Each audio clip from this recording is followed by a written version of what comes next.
sekarang harus ke kantor lagi, bermacet-macetan lagi, bangun pagi lagi gitu ya. Jadi memulai lagi semuanya seperti aktivitas yang dulu, padahal kayaknya dulu biasa-biasa aja nih gitu ya.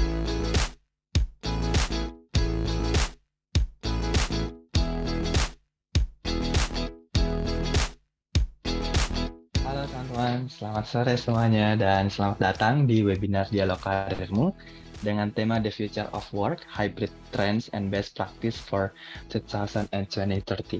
Oke, aku ingin memperkenalkan sedikit dulu nih speaker kita di sore hari ini. Mungkin teman-teman udah lihat juga nih foto cantik dari Kak Elia di awal session tadi. Silahkan Kak Elia.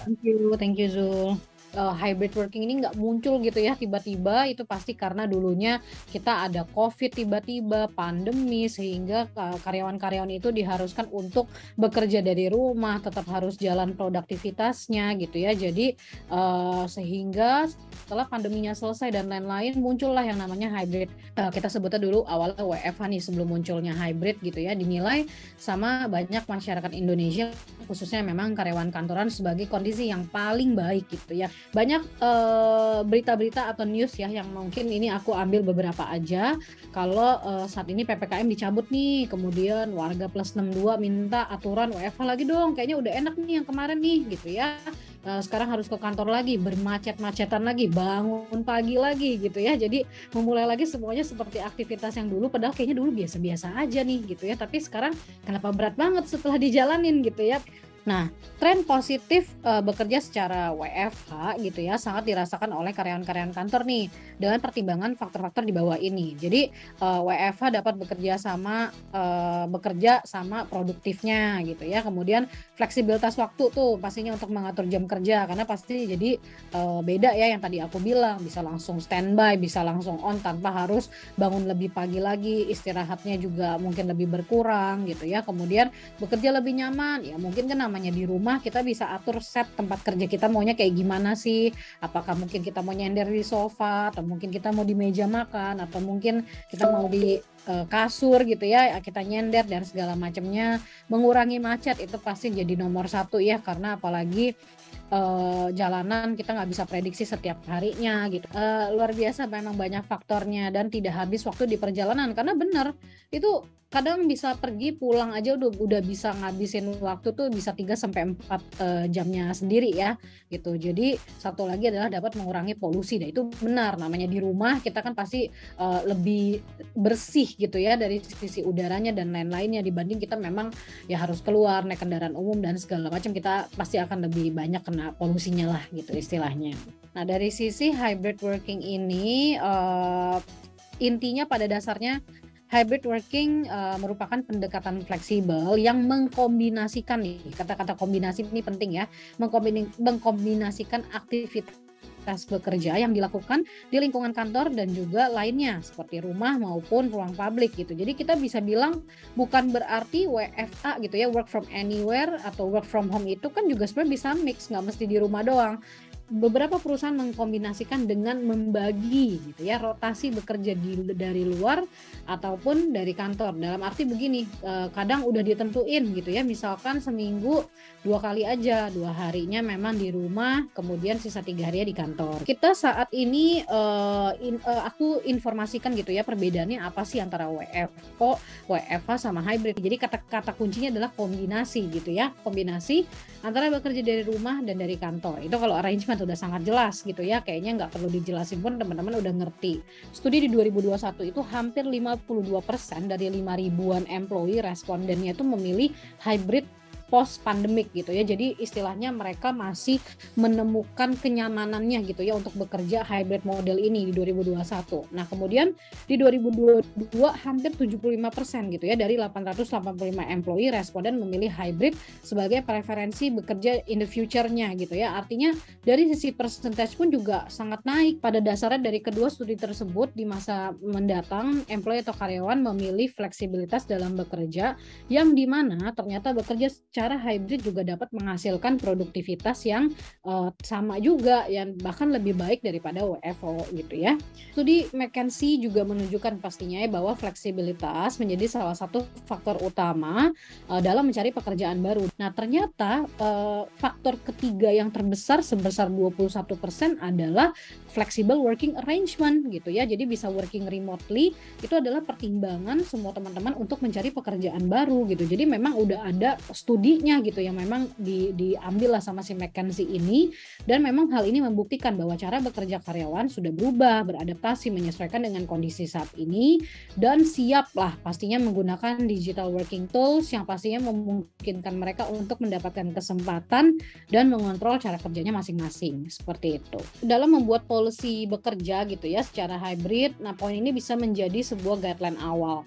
Jadi hybrid working policy ini pada dasarnya itu kan policy dalam bekerja hybrid itu menguraikan kayak yang ada di bawah 5 ini nih gitu ya, apa yang memang yang perlu teman-teman jabarin dulu pertama kali pada saat mau menjalankan ini gitu ya. Jadi kayak why is your company going hybrid, kenapa company kalian mesti hybrid? Kalau misalkan memang bisa tatap muka dan semuanya berjalan lancar, ya kenapa juga harus pusing-pusing mikirin hybrid misalkan gitu ya. Tapi kalau memang bisa ya why not juga, kalau misalkan memang punya bisa kasih toolsnya juga buat employee dan lain-lainnya. Kemudian harus menentukan who is eligible, siapa yang bisa gitu, siapa yang bisa dan siapa yang nggak bisa. Karena menurutku pasti ada posisi-posisi yang memang nggak bisa hybrid gitu ya. Contoh resepsionis itu kan paling gampang, nggak mungkin dia hybrid, orang dia kan pasti harus stay di kantor terus untuk bisa menerima tamu. Jadi itu juga harus ditetapkan yang jelas siapa yang eligible. Kemudian kapan, when should employees be on site. Nggak mungkin namanya hybrid tuh nggak mungkin semuanya di rumah.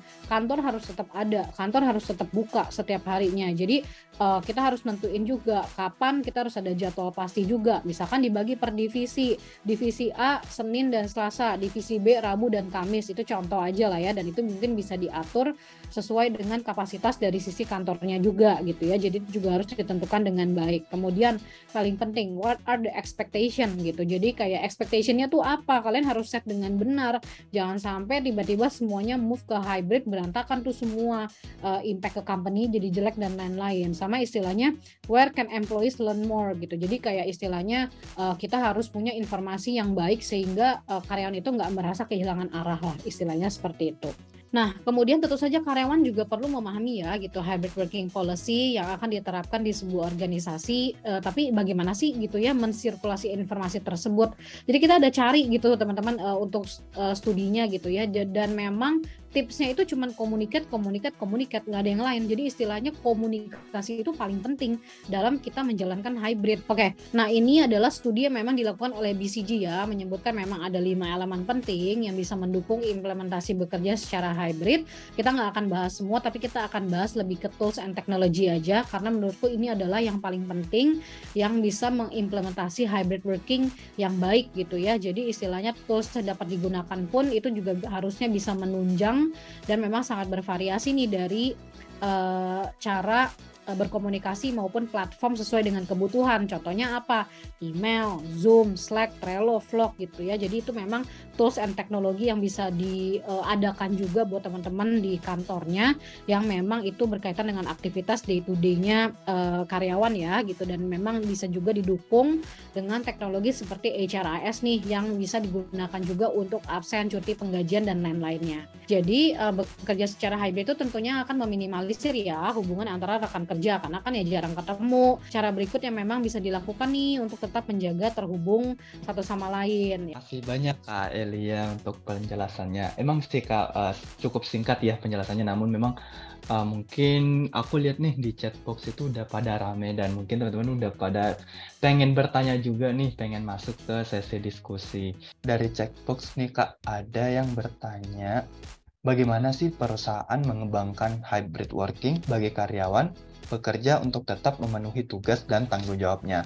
Dan bagaimana mengatasi kendala hybrid working seperti kendala koneksi internet dan resiko penurunan produktivitas karyawan? Oke, nah ini kan kita ngomongin masalah ini ya apa namanya KPI gitu. Jadi dari company pun juga harus jelas pas ngejalanin hybrid kita harus punya namanya OKR gitu ya, Objective Key Result. Jangan ya dilepas gitu aja gitu. Jadi kita juga harus punya hal tersebut. Jadi tanggung jawabnya karyawan itu tuh kita nggak mesti micromanage setiap hari, tapi mungkin lebih kayak by project atau apapun itulah, itu bisa diatur sama leadernya masing-masing kan sebenarnya. Apakah kita mesti ada yang namanya daily check-in atau mungkin weekly check-in atau monthly check-in, itu semua tergantung lah dari kerjaannya masing-masing. Jadi aku rasa itu tugasnya leader yang mungkin harus tahu gitu ya gimana timnya harus diapain, supaya ya kan namanya kerja kita udah sama-sama gede semua ya, kita juga nggak kepengen lah kayak di micromanage kayak setiap jam kayak lu jam 3 ngapain, jam 4 ngapain, kita juga nggak pengen seperti itu. Makanya tanggung jawab dari seseorang itu juga sangat dibutuhin. Dan kayak bagaimana nih cara mengatasi kendala hybrid working seperti kendala koneksi internet. Nah, jadi kalau ini mungkin aku beradaptasi dari Makari aja ya yang memang kita jalanin saat ini. Jadi pada saat kita mau nerapin hybrid working itu kita kan ada fitur yang namanya Makari Flex gitu ya. Jadi memang Makari Flex itu kita memberikan benefit berupa mereka bisa beli pulsa gitu. Jadi mereka bisa beli pulsa, paket data, terus mereka juga memang bisa reimburse wifi internet mereka di rumah ya, pastinya dengan term and condition tertentu ya, yang memang bisa diatur sendiri di perusahaannya masing-masing gitu. Jadi misalkan di capin dalam 1 bulan cuman bolehnya 200.000 misalkan atau 300.000. Nah aku rasa itu sangat menolong gitu ya untuk mengatasi kendala-kendala seperti koneksi internet tersebut lah gitu. Itu sih yang